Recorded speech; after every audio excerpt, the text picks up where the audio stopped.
Hi, guys. This is Jessica Shenan here with John Bush. Hey, John. Hello, nice to meet you guys.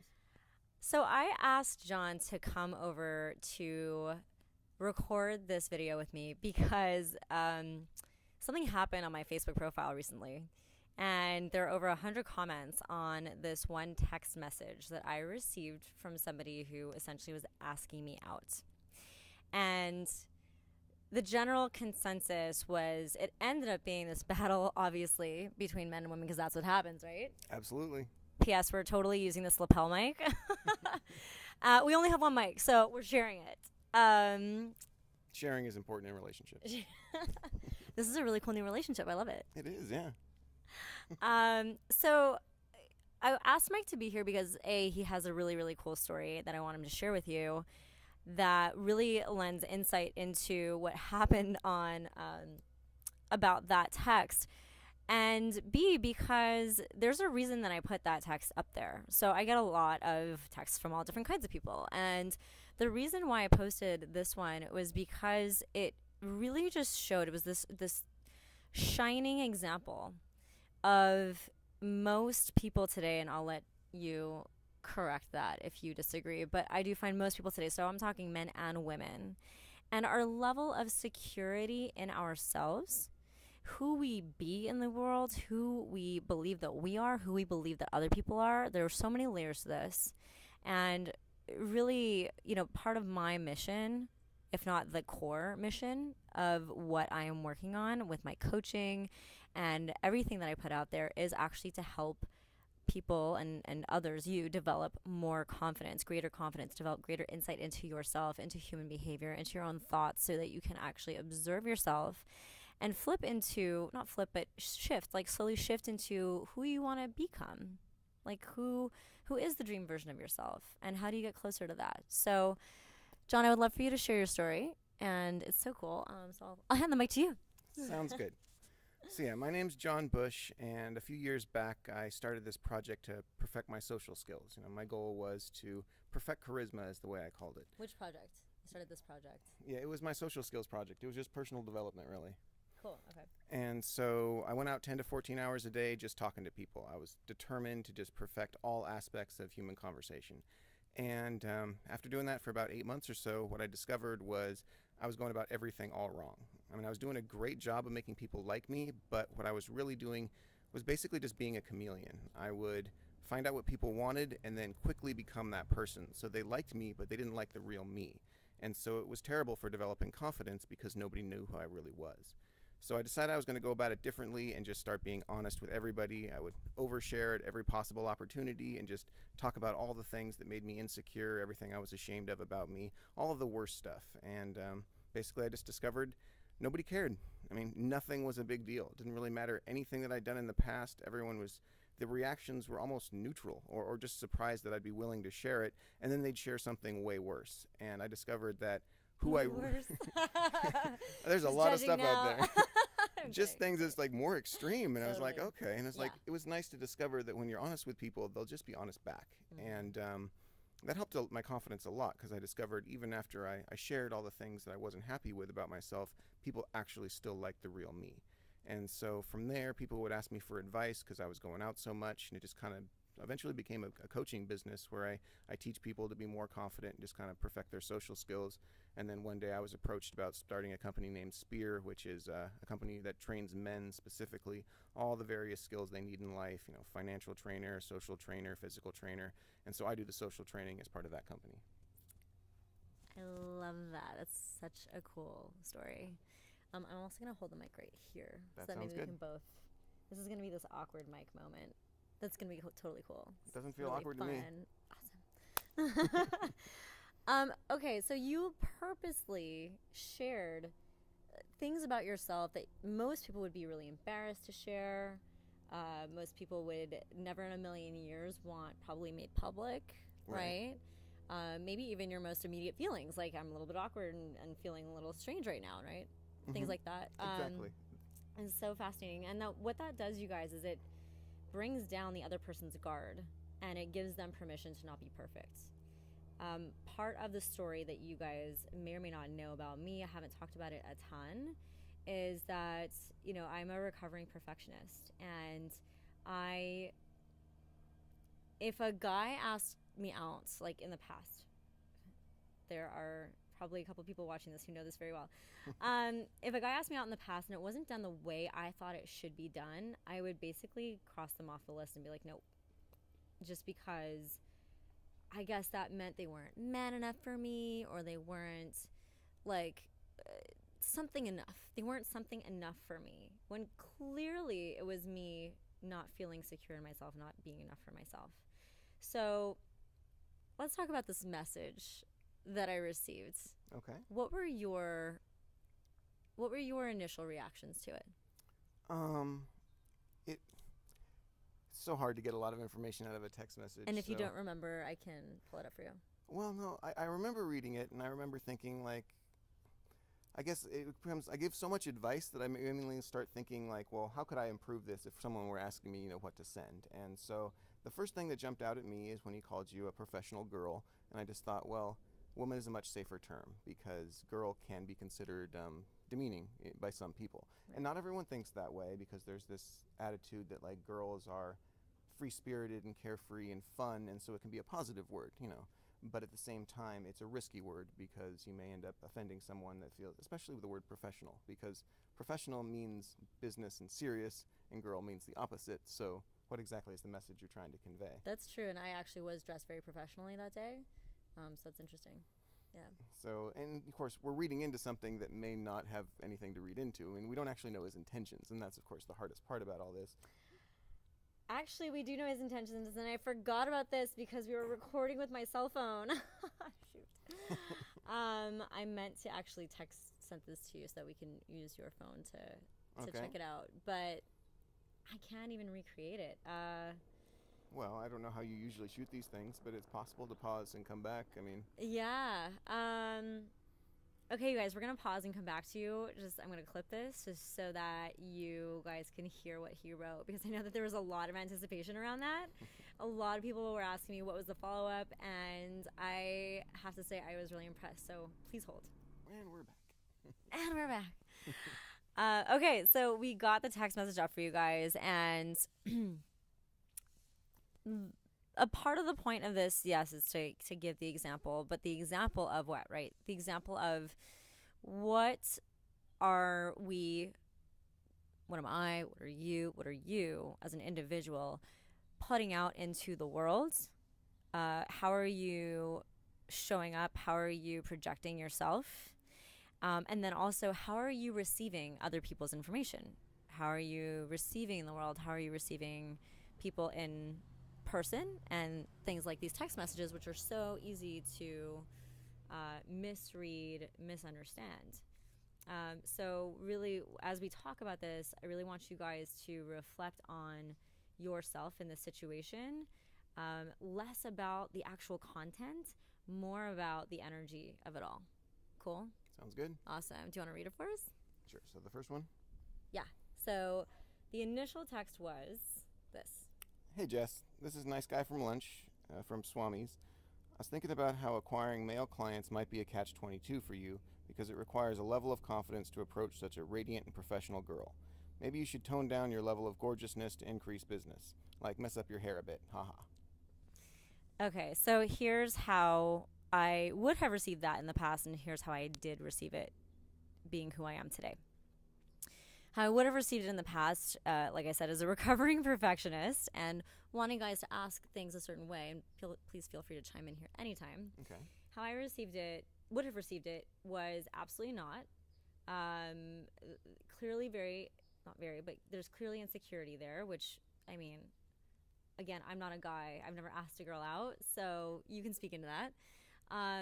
Clearly some insecurity there, but to a level it's actually kind of annoying, because now he's telling me that I'm too pretty instead of leveling that up. So to me, a more confident approach could have been something like telling me that he thought it was beautiful, something about that he appreciated about me, and just simply asking me out. That's it.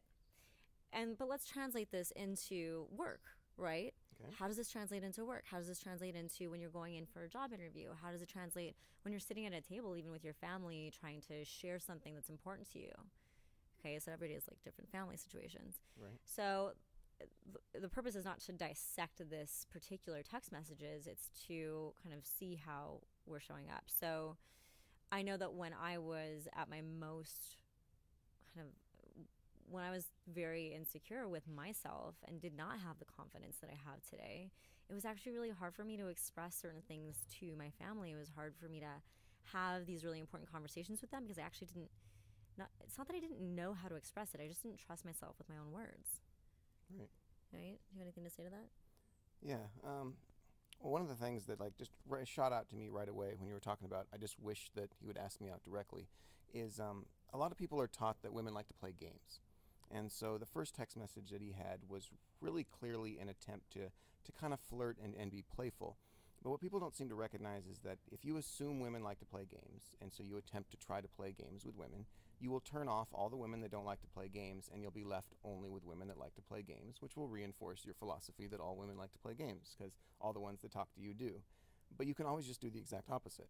The self-fulfilling prophecy. Exactly. If your first text just gets right to the point and asks them out, women who really, really want you to play games will be turned off and they'll leave, and you'll be left only with the ones who like you to be direct and to the point. So you should really ask, what kind of person are you and what do you personally want? And just be that, and you will automatically sort for that. You can be that, and also when you send a message or when you're trying to say something, even before you go into whatever you're going to say, you could say to yourself, is this what I'm trying to get across? Like, especially in the text age, right? Is this what I'm trying to get across? I do that. I still do that with some of my messages to people. I like what you said, and I also want to say that self-fulfilling prophecy is the same in any other situation. Right. Right? So if you go into a job interview thinking like you're not sure if you're able to do the task, of course they're going to feel that way, right? Mm-hmm. Yeah, Absolutely. Okay. So I know that a lot of you guys have been waiting for what the follow-up was. So I'll read my response, and then I'll have John read Nice Guy from Lunch's response to that, which I think is awesome and hilarious. So here's my response. Hi, Nice Guy from Lunch, which obviously we're substituting his name. Thank you for your message and the compliments. I'm a bit confused though. Are you starting a flirty conversation, or is it that you're interested in becoming one of my confident male clients? LOL, happy face. Okay, so that was mine, and we're getting to his follow-up to that. So we're using an Android. I'm kidding. Slow and Joking. inefficient, that's the point, right? Okay. And his response was, LOL, I don't want to waste your time, so I'll cut to the chase. I'm intrigued and want to see you again. I'm going to go out on a limb and guess you're attracted to people who are smart and ambitious, and since I'm also a nice Jewish boy, I think I have a shot. I'm not interested in becoming a client. I'd like to take you out, Jess. How unexpected was that?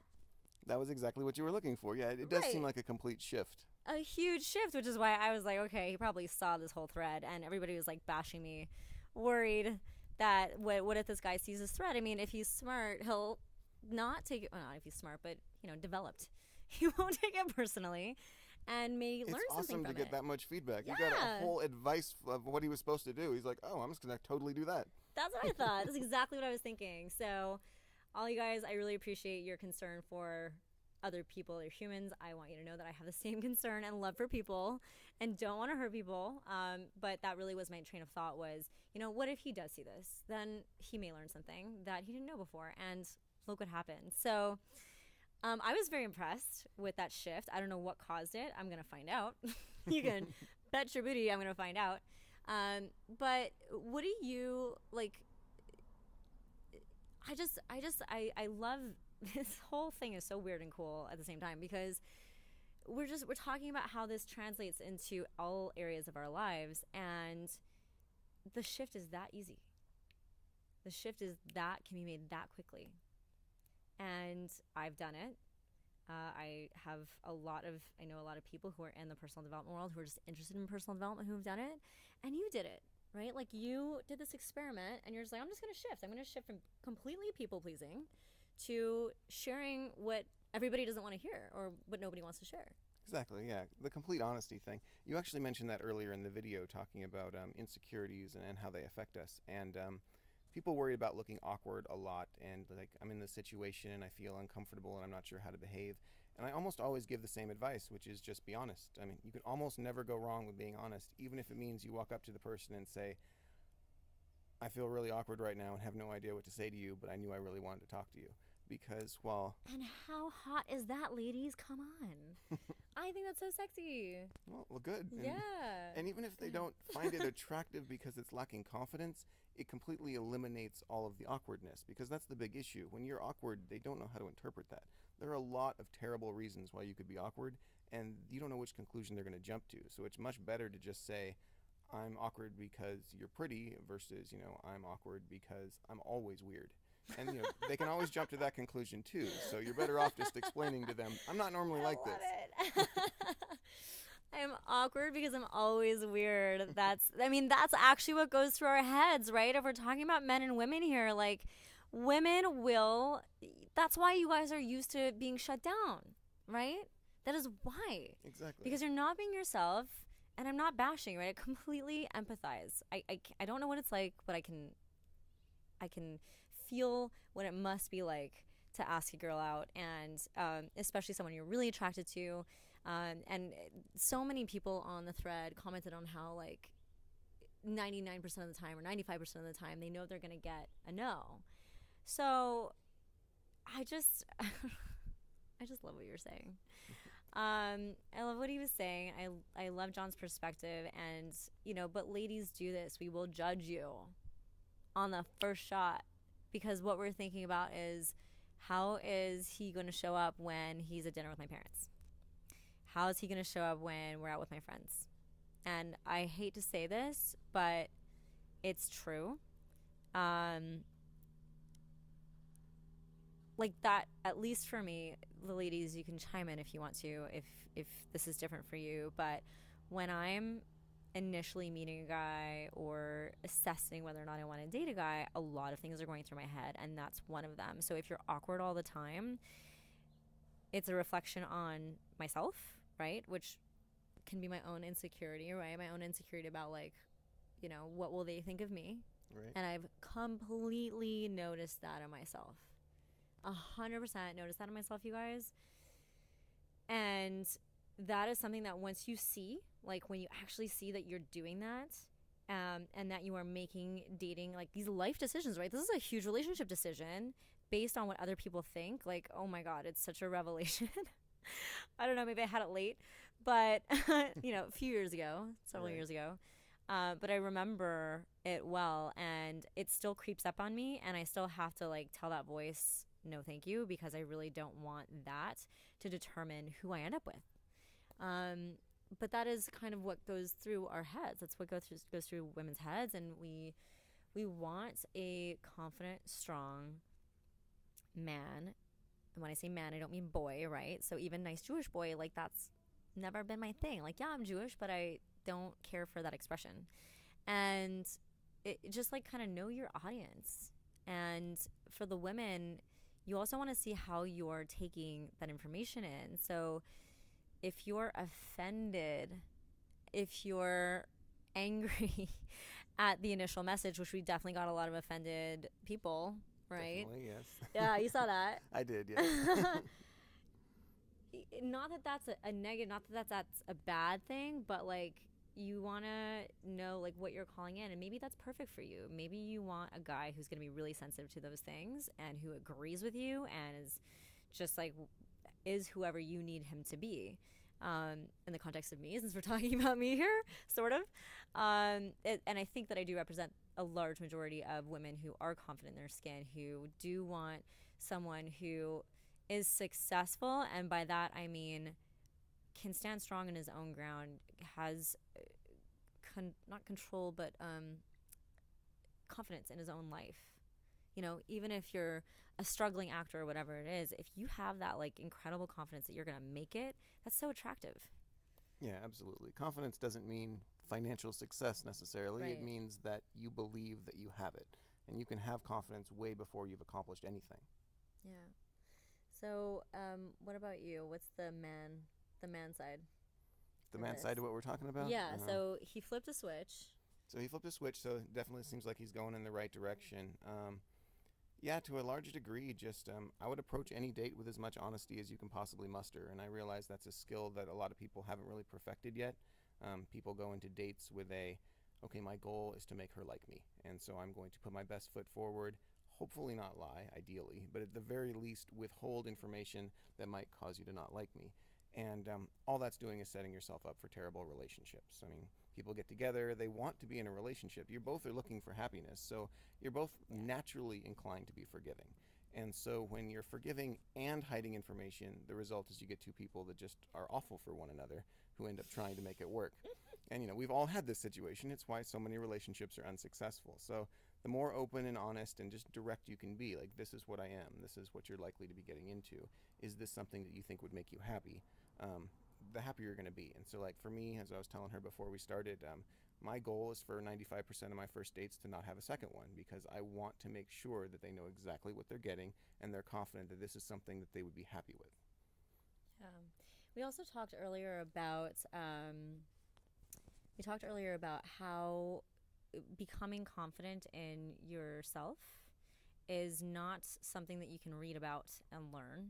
It's something that you actually have to behave into, right? You have to take those steps.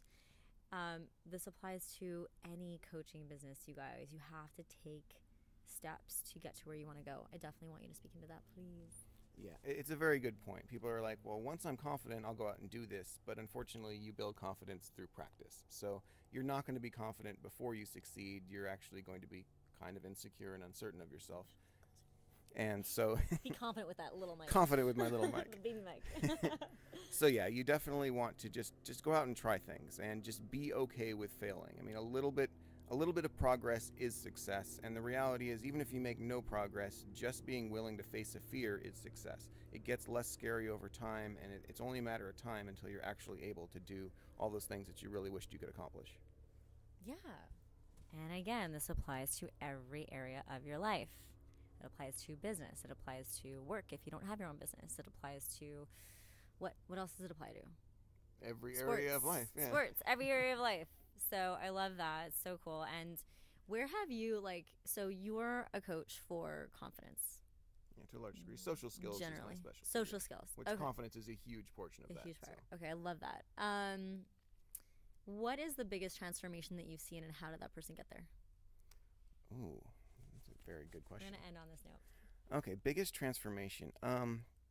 Probably going from the inability to speak around people. Like, basically the issue was this person, you'd never would have guessed that there was anything wrong with him. I mean, you talk to him at work, he talks back, he seems like a normal human being.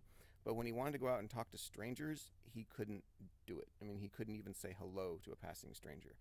We actually started him off saying hi when no one was around, just so he would get used to talking in public areas that weren't comfortable settings, because he couldn't speak loud enough within earshot for other people to hear him, if he didn't already know them, or there wasn't some sort of social reason why it would be acceptable to talk to them. And so he went from that to just being able to approach anybody he wants, and just now being able to just ask people out when he wants to very directly. And it's just a series of just exercises, baby steps to get you to where you need to be. Systematic desensitization is basically the process, so that you no longer fear whatever it is that you're afraid of until you get to your final goal. That's so cool. So he started off saying hi when nobody was around. Can you just give us one more thing that he did? It doesn't have to be the next step, but just one thing. I'm just so curious, because that's a huge leap. So if people can't even speak, I try to get them to try to making eye contact to passing strangers. So you think if they're going the opposite way as you on a sidewalk, you only have a couple of seconds anyway, and most of them aren't going to be looking in your eyes anyway. So just literally walk past every single person and try to look them in the eyes. If they happen to look into your eyes, try and hold it. Chances are they're going to look away immediately, because people don't handle eye contact well. So this can build a lot of confidence. It doesn't require a single word to come out of your mouth. You can practice it everywhere. Yeah. So then we did the hi exercise, try to say hello to people. If you really can't, I have a lot of tricks for that. Try to imagine somebody that you can say hi to. Picture the easiest person in the world to talk to and think of them while you're trying to say hi to this stranger. If that doesn't work, you can put a picture of them on your phone and look at it before you say hi to them. If If you really get struggling, you can do. Lots of people have done this before. You're kind of like walking and texting, and just not paying much attention, and you almost bump into somebody. Mm-hmm. You're like, oh, sorry about that. Just do that. Look at this picture of the person you can talk to, and who's almost bump into your target, and be like, oh, hi. And but think about this person that you're looking at while you say it. You just kind of, they're an alternate target, more or less. How long did it take for him to make that transformation? This case was actually just a few months. It was really just a question of how much you're willing to do it. How often are you willing to go out? How often are you willing to face these fears? I mean, it takes time, but it can be focused in a small period of time if you're dedicated. That's incredible. Thank you so much for sharing that. I think that a lot of people can relate to that because that's such a baby step. One of the techniques that I teach my clients, which works in so many different areas of business, is breathing techniques. Just breathing. And most of them don't do it. And it takes them forever just to do it.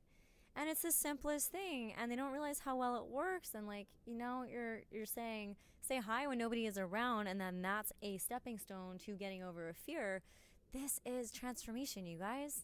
That's what it is. So I really hope that this was useful to you. I hope it wasn't just like a chit chat. I mean, it is, which is great. It was fun, if nothing else. Good. I'm glad it was fun with this. We're going to figure this out for next time. I hope the audio comes out well. Ideally, yeah. Sharing mics. We're going to do this next time. We're just going to talk the whole time. We'll cuddle the entire time. It'll be great. Thank you so much. John just came out here out of the goodness of his heart for, to say yes to an opportunity. And I really appreciate it. And just thank you so much for being here. It was my pleasure. Yeah. All right, you guys. If you haven't yet, I got to do a plug. Subscribe to my YouTube channel, please. You're going to love it. It's actually going to get even more fun and exciting, and it's going to be about confidence. So check that out. And also check John out. John, where can we find you? Spearprogram.com is currently the only website I have set up. Okay, that's SPEAR program.com. Mm-hmm. Go find him there because clearly he knows what he's talking about. All right, guys. I will see you later. Bye. Bye.